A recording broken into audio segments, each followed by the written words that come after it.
solitary imprisonment. Got it.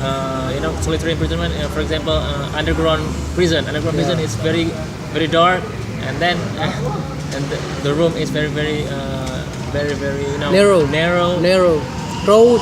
very crowded, and Got it. lack of air. I got it. So hard to breathe. Grow like grow with a cockroach.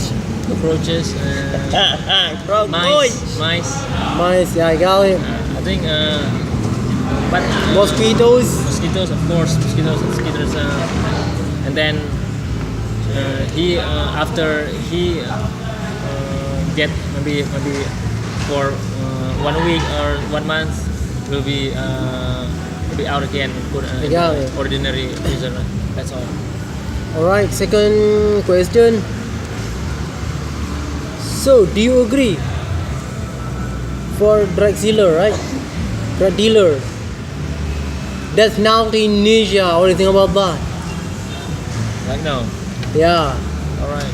Do you agree about that? For governor, for me, I myself, 100%, almost 1,000,000%, I support Indonesia to give that penalty for drug dealer. What do you think about that? All right. Drug dealer,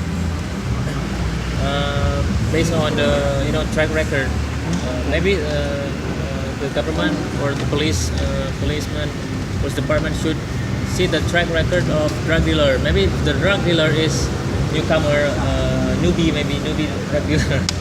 Maybe the government should not give the penalty. But if the drug dealer is veteran, like in Mexico or in Colombia, or maybe a drug dealer who got a lot of money on the top, on the top leader, drug dealer or kingpin of that